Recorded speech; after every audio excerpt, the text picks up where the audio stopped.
going to be going over the Week 4 NFL main slate. So starting off with the cash game plays, we're going to look at quarterbacks.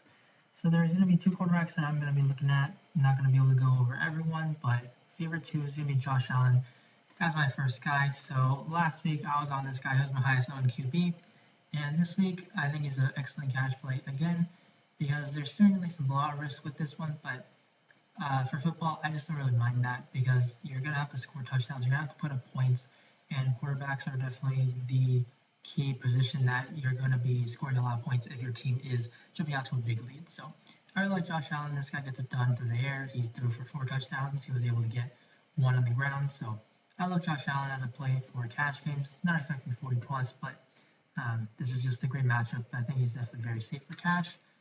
And then as a cheaper option, I'm going to give you guys Dak Prescott. 6,700. This is way too cheap for Dak Prescott's talent level. Carolina has been one of the better defenses in the league so far, but if you look at Carolina's matchups thus far, it's been the Jets, the Saints, and the Texans, which all three of those teams are not having the best seasons.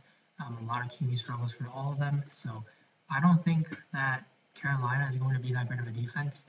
I don't think they're going to be awful, but certainly Dak has been priced down because of the last 2 weeks, but also because of the matchup, which is supposed to be perceived as difficult, but it's just not. So I'm playing a lot of Dak also for tournaments. And then on to running back cash game plays. So Derrick Henry, he's going to be absolute chalk, but you're just probably going to have to take it. At 8,800, this guy is going to be getting all the work. Currently, the Titans, this team is going to be without A.J. Brown and Julio Jones, so they're two top receivers. And Derrick Henry is going to have pretty much a humongous role in this one. You're looking at just a huge run blocking advantage for the Titans as well, 37% according to PFF. And the Jets certainly could try to stack the box against them, but Derrick Henry has been getting the targets. He's been getting 4, 6, and 3 the last 3 weeks. So I think without those guys, you can certainly see more targets, maybe 2 screen passes for Henry, which we all know the kind of talent that this guy has. So certainly, Derrick Henry is going to be one of my favorite running back plays. He's going to be really high owned, and I think you're just going to have to take it. Just try to get different elsewhere, but cash games, it's totally fine playing all the popular plays. And then the next guy is going to be Triple Hubbard. So there's no CMC, and this Panthers offense is pretty much built on the running back involvement. So of course, DJ Moore is going to get his, but Triple Hubbard is going to fill in for CMC, and he's going to get those targets.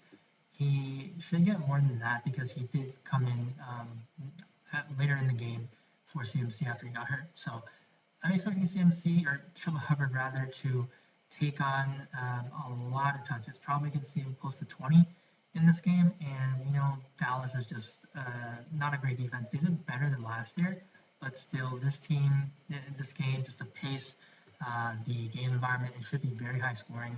And I believe it has a very high total, 50 plus, and then you have the Panthers with a 38% run blocking advantage on their side. So looking really good for him, getting pass game involvement, always great for PPR formats. Now, onto the receiver cash game plays. So Cooper Kupp, 7,800. This guy has just been an absolute stud. I think we're certainly going to see some negative regression coming because this touchdown, this number is just not going to be sustainable. But this is another fantastic matchup. His price is now very expensive, but he's certainly priced right for what he's been doing. So for cash, he's going to be popular because of the past 3 games, but I think you can still play him just cash games. Definitely for tournaments, when I'm trying to fade him, go with Robert Woods, Tyler Higbee, Daryl Henderson. So Kupp, certainly for cash, you want to play him. And then, again, going back to that game of DJ Moore. So high total game. Without CMC, you can certainly see more targets spread out to the receivers here. And also they traded away Dan Arnold, so they're going to be a little bit weaker at tight end. And the coach did say that they're going to try to get Robbie Anderson more involved. But DJ Moore, he's definitely the most talented guy out of the two. And I think you can still see him just get a lot of work. He only had 1 touchdown these past 3 games, so even if he's not getting as many catches, maybe he catches a touchdown and makes up for that difference. So I like DJ Moore in this one. And then another receiver is going to be from the same game again. So Amari Cooper, just at 6K, this guy's talent should be 7K plus. I know those targets are not going to be good, but again, the matchup, I think it's definitely a lot better than what it is. And they did try to acquire, or they acquired a new quarterback from the Jaguars because their stud Jason Horn is out, so they're going to be a little bit weaker with the corners. And Cooper's is a stud; he's going to be probably better from his rib injury. So at 6K, this guy probably has the potential to get. I mean, he's got 42. Not saying he's going to do that again, but 6K is just too cheap. Stacking with Dak Prescott, very easy. And then Robert Woods, 5,300. This guy is just in a great game environment for another week, and his price continues to drop because of just how, I don't want to say poorly he's been performing, but Cooper Kupp's just been stealing all the shine, and I think Robert Woods is going to get his week sooner rather than later. So I really like Woods at 5,300, just very cheap. Now, tight ends, expensive, of course, Travis Kelce, but I don't need to talk about him. He's just got a fantastic matchup, number one for tight ends on the slate. But other guys, I think you should be looking at Tyler Higbee. So another Ram, but against the Cardinals, this is one of the higher total games on the slate, 50 plus again. And so, of course, this guy's just playing all the snaps, playing 100% of the snaps, like just for so many weeks now. The matchup, I know it's in red third, but that's not something that I'm ever gonna. That's gonna make me just turn away from him. So surely Tyler Higbee, if you're not getting to Cooper Woods, you're trying to fade a bit of the chalkier receiver options, go with Higbee. Now on to my GPP picks. So the first guy for quarterback is going to be Russell Wilson. And again, guys, this one because he is 7,100, another price play. Just same thing with Dak Prescott. He is far too cheap, and I think the matchup is what is causing that. But again, similar to Dak, the matchup is not that bad. The 49ers have a lot of injuries on their defense, and their corners right now, like they have Josh Norman probably going to be guarding DK Metcalf, and Norman is not a big corner. DK Metcalf obviously is huge, and he's probably going to have a boom week also sooner rather than later. Tyler Lockett should be active for this one, so he's another fantastic play here. And I mean, it's Russell Wilson, right? This guy is an amazing quarterback. He's very efficient, gonna be able to throw for touchdowns, and he's actually an underdog in this one. So if that's the case, you're gonna be chasing. Then there's gonna be a lot of passes thrown. If they actually are favored, then I mean, he's done a lot of the work in that case. Then, so I think he's way too cheap. And then for running backs for some tournament plays, Nick Chubb, 7K. I mean, his touches right now, like he's not getting pass game work, but at 7K his price is now down. I know targets are very important, especially in PPR format, but this matchup, especially that Jarvis injury, really they're only throwing to Odell and the tight ends, which is pretty much a committee, so that's a hard situation there. But Nick Chubb, the past games, like they haven't really needed to use Chubb a whole lot. I know he got 22 carries, but in the end, like Kareem Hunt and I think it's Darnell Johnson, they were getting the carries just because it was a blowout. And Nick Chubb in this one has one of the best blocking advantages. He has a 63% matchup advantage, and that is second best for the slate, behind only Darrell Henderson of the Rams. So I really like Chubb. Certainly can easily get the 100-yard bonus. They're also a favorite, but on the road. And then Saquon Barkley, 6,700. The matchup is not great, but his touches, he's seeing 83% of the snaps again. 7 targets, very intriguing. He got a touchdown last game. If he's able to be healthy, he can put up one of these games again. He's not going to be this cheap. He's definitely an 8K plus player when he's healthy, so definitely really like him. And then Ezekiel Elliott, 6,500. Again, the same thing. This matchup, I don't think is really that great, or that bad. Rather, Carolina's defense is not that great. So I think Zeke, just because people are really liking Tony Pollard, but Zeke is still going to be the number one guy, and that's who the Cowboys are invested in. So I like Zeke. He's also got a 61% run blocking advantage, so big in his favor. And then David Montgomery, 5,800. He has a 39% run blocking advantage, and the Bears offense looks really bad, but they should have Matt Nagy might not be calling plays anymore, so that could be a benefit. Their quarterback, we don't know if it's Dalton or Justin Fields, but either way, I don't think it's that big of a deal. So I like David Montgomery. He should be able to get something going at least. They're definitely going to try to feed him if this game is close, and they are at home, so I think Montgomery could definitely have a breakout game. Ownership not too high just quite yet. And then Darrell Henderson. So as I just mentioned, biggest run blocking advantage on the slate.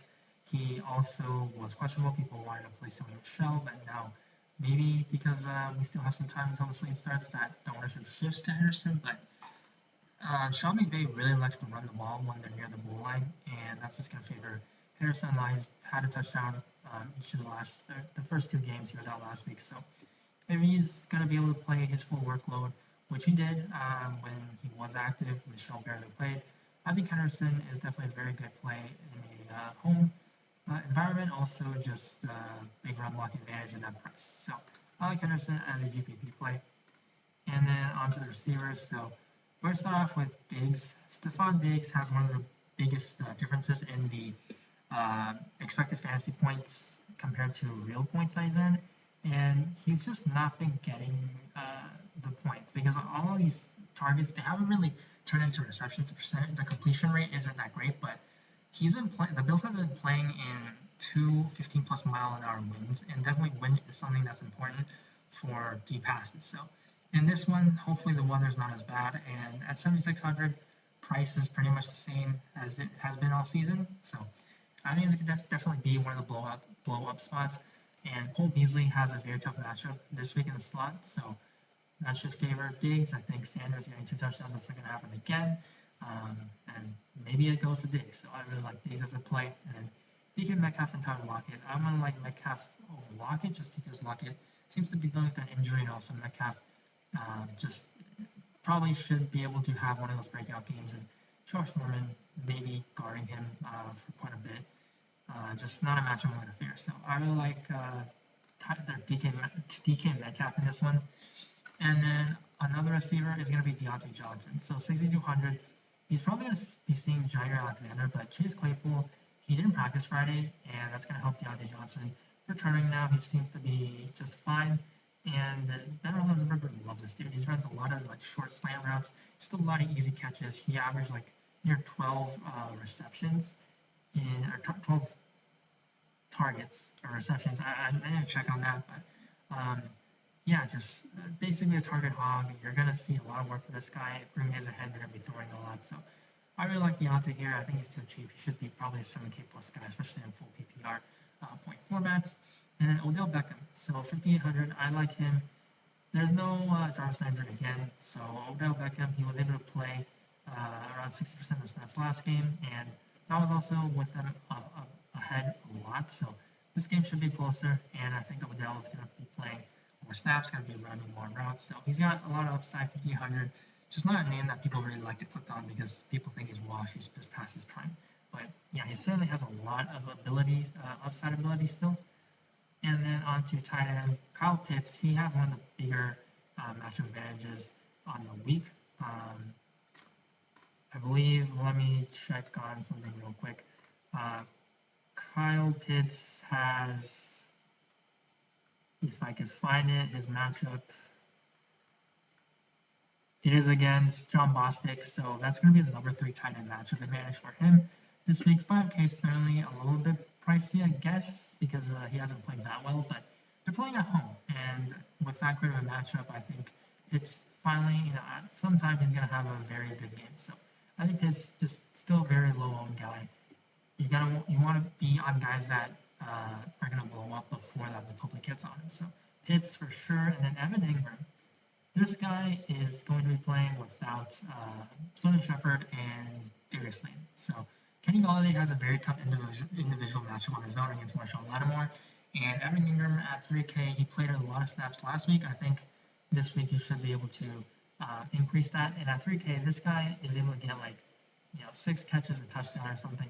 He's a very athletic guy, and I just think this price is too cheap for him. So there should be more targets heading his way, and I don't think he's going to be that popular, really. So he's going to be one of my favorite cheaper tight ends on the slate. And then I would rather play Ingram, but Will Dissly, if you're really looking for a pure punt, Gerald Everett right here at 3K, he's going to be out for this game.